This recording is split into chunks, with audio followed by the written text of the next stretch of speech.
clear white, no issues on the screen. There is lines there, higher brightness also there is line, but now there are no lines. This is clean screen.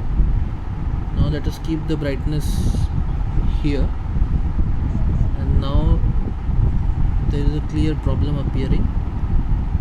Now I will switch on the OledSaver app.